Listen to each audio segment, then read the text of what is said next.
नमस्कार मित्रमैत्रिणींनो, आरोग्यम धनसंपदामध्ये मी आपलं मनापासून खूप खूप स्वागत करते। आमचे सर्व रेसिपीज तुम्ही आवर्जून पाहता त्याबद्दल तुमचे मनापासून खूप खूप धन्यवाद। तर आज आपण पाहणार आहोत बटाट्याची मसाला पुरी कशी बनवायची ते।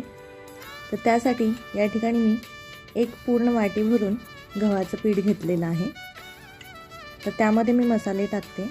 1 चमचा जिरे पावडर, 1 चमचा धणे पावडर, अर्धा चमचा इतका गरम मसाला, थोडंसं हिंग, पाव चमचा इतका, चवीनुसार मीठ आणि वरून 2 चमचे पांढरे तीळसुद्धा मी टाकत आहे।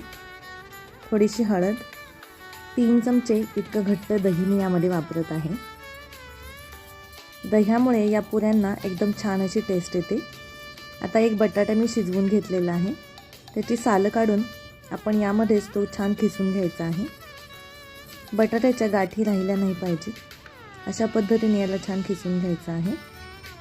तर यामध्ये तुम्ही हवं असेल तर वरूनच लाल तिखट घालू शकता, पण मी यामध्ये लाल तिखट आत्ता लगेच घालणार नाही आहे। सुरुवातीला हे मळून घेणार आहे आणि लहान मुलांसाठी थोडंसं साईडला काढून मग लाल तिखट घालणार आहे। अर्धा चमचा इतकं लाल तिखट घातलेलं आहे। आता पुन्हा एकदा याला मळून घ्यायचं आहे।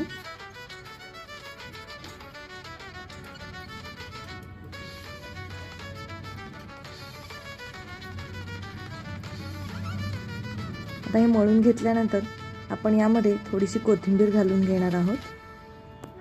कोथिंबीरीमुळे याची जी चव आहे ती अजून जास्त वाढते। आता यामध्येच आपण अशी कोथिंबीर मिक्स करून घेऊयात।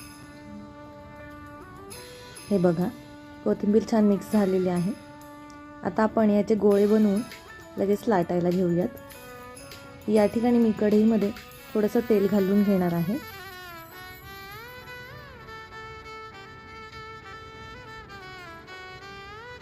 आता आपण ही लाटी लाटून घेऊया।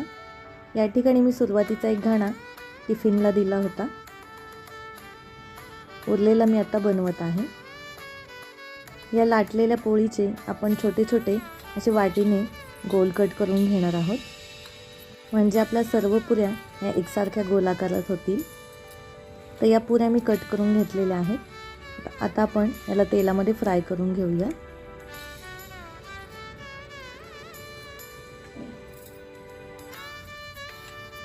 एका वेळेत जास्त जर पुऱ्या आपण टाकल्या तर एखादी पुरी फुगणार नाही असे होऊ शकते। हे बघा, आता यातल्या ज्या सुरुवातीला सोडलेल्या पुऱ्या आहेत त्या छान फुलल्या गेलेल्या आहेत, छान फुगून वर आलेल्या आहेत।